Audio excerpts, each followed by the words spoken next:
This is the future.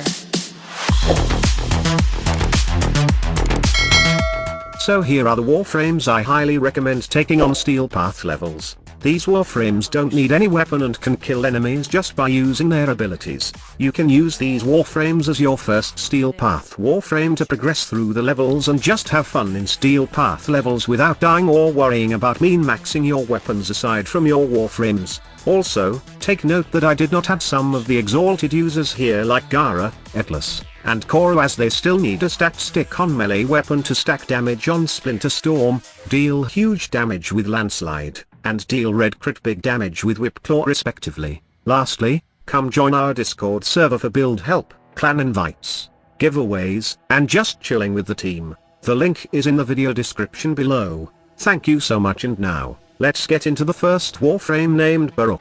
This Warframe is insane when it comes to Steel Path levels, and in fact, Baro is one of those Warframes that are built for Steel Path levels. In Steel Path, you can deplete your restraint level fast and can maintain Baro's aggression. You can still go with the melee guidance build for red crit, paired with gladiator mods on a Verdiluck. You use your Verdiluck to get a combo before activating your Desert Wind. The crit chance bonus from the 12 times combo of Verdiluck will be added to Desert Wind, and with Sacrificial Steel in your exalted weapon build, you then get red crit numbers from each hit of your Desert Wind, while melee guidance is the one responsible for keeping the red crit. Just remember to not use any heavy attacks or you will lose all the stack from the Gladiator mod set. It's kind of foolish because I did say in the beginning that I wasn't including Warframes, and then I name dropped Baro first with a stat stick. Well, Gladiator mods are easy to get and you don't need any Rivon. Plus, red crit isn't necessary for a reactive storm build. With a pillage reactive Stormbrook build to be exact, enemies in Steel Path levels will be dropping easily and your Warframe will be completely broken when it comes to survivability, as Baro has insane damage reduction, and if you pair it with shield and shield gating from pillage, it becomes overpowered. Next is Jaya. We all know how good pillage Jaya is, and right now, it's even better. Not only you can strip the defenses of enemies and make them super vulnerable with the red crit electric damage of Jaya's abilities, but you can also be tanky with adaptation and arcane aegis in your build. It's just so good to melt Steel Path enemies with Jaya, and I highly advise that you try it out for yourself. Pair it with the Nautilus Cordon precept that group enemies and you'll be loving Jaya every day. Protea is another great offensive Warframe that uses her abilities to kill enemies in Steel Path levels easily. In the past, Protea was another Warframe I only build for stealth with the Hera's Q-Brow's Stalk ability that grants stealth whenever there is an enemy present within 24 meters. But with adaptation, arcane aegis, and her shield satellites, when you long press your first ability, Protea becomes super tanky that you can just sit in a place, then group enemies together with Nautilus or Ensnare, then kill them with your blazing artillery. By the way, Nautilus is great because of the grouping mechanic precept, and you all know how broken blaze artillery is against enemies that are grouped. With Nautilus, you can subsume something like Tharo's Strike in your build to strip defenses of enemies without going in and out of your operator to cast Caustic Strike and Magnetic Flare. On the other hand, Ensnare is great as you'll find it easy to group enemies, and it's better when it comes to increasing the damage of blaze artillery as enemies are well grouped by the ability. Nautilus Cordon mod grouping sometimes is chaotic, so I prefer Ensnare and just strip the armor and shield of enemies using Unaru Focus. Next is Vulia, the crazy cat lady with red crit sliding claw attack that deals massive damage even to archons in the game right now. The best part is, Vulia also has insane survivability with her Hysteria ability. You can be invulnerable to damage as long as you have energy, and right now, you can almost have infinite amount of energy if you are constantly killing with the help of Equilibrium mod and Synth Deconstruct combo.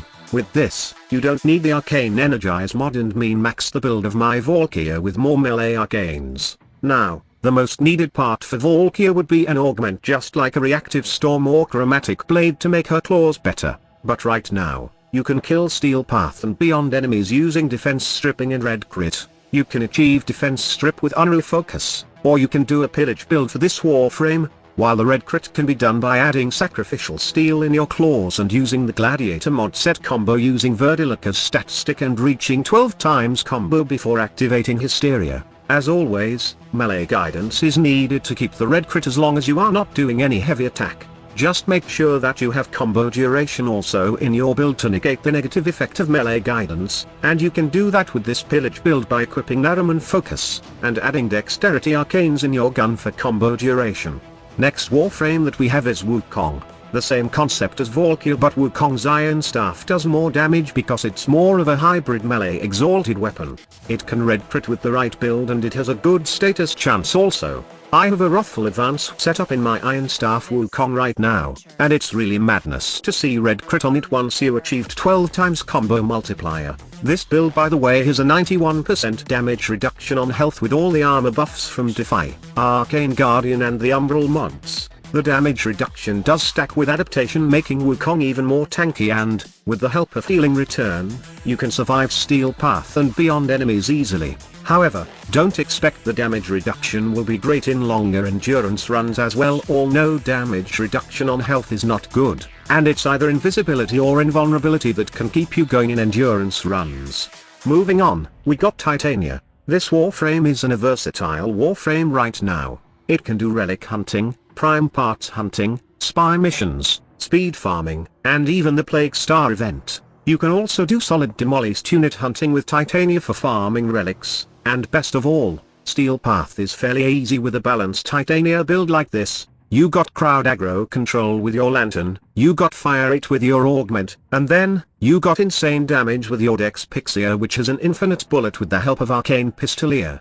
The damage gets even better with the influence of Galvanized Status mod and the Xata's Whisper subsumability. Lastly, equipping a Heat and Viral to your Dex Pixia, or even Corrosive and Heat is the best, especially if you have Cascadia Flare in your build, as Dex Pixia can receive the damage buff of the Arcane even if you are equipping it in your secondary. The same goes with Mesa. Cascadia Flare works with her Regulator Pistol when you have it equipped in your secondary weapon slot. The best part is, Mesa is a great progression warframe in Steel Path levels, as she can just literally aimbot everything in this game. She also got huge damage reduction, enough to survive Steel Path levels, and, with a galvanized setup plus Xata's Whisper subsumability also, she can literally melt Steel Path enemies easily. She is great in terms of defending and killing enemies. That is why Mesa is one of the most meta warframes in the game, even in Steel Path levels. However, I must admit that her regulator falls short against beyond Steel Path enemies, and you need a lot of micromanaging to have a decent kill speed.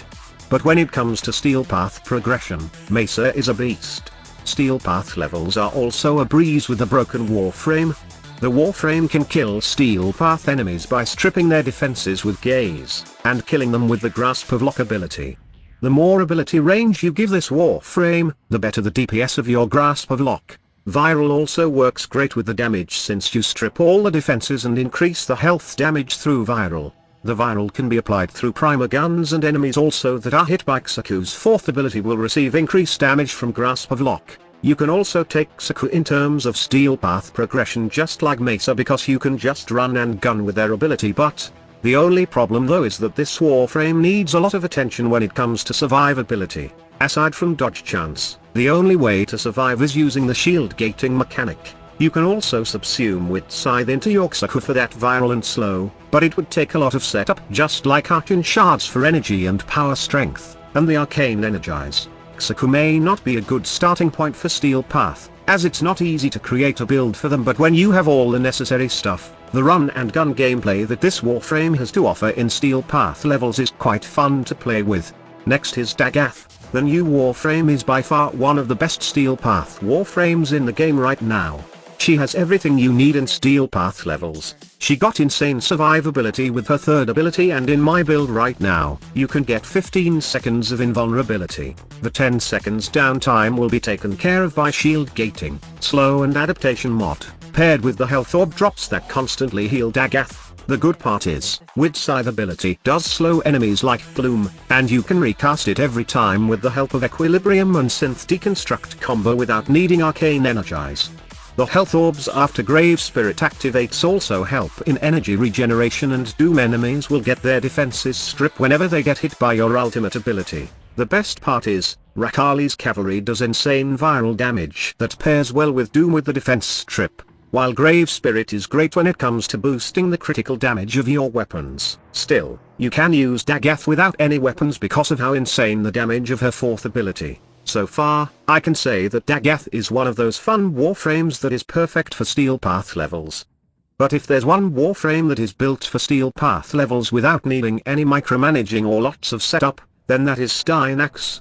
Enter Rapid Stand with raw Styanax is busted right now in steel path levels. When it comes to survivability, you have your overguard that constantly regenerates while spamming your 4th ability. This gives you second health layer and as well as status effect immunity such as knockdown. Then when your overguard depletes, you still have a 2.21 seconds invulnerability from shield gating that you can use to regenerate overguard again. If you have Equilibrium and a companion with Synth Deconstruct, then you will have no energy problem with this build. The best part is, if you equip Nautilus for its grouping, then you can now use your defense stripping from Tharo's strike effectively, and you also get something to proc viral with Hellstrom in your companion equipped, making the damage of your 4th ability completely insane that it will just melt steel path enemies in seconds.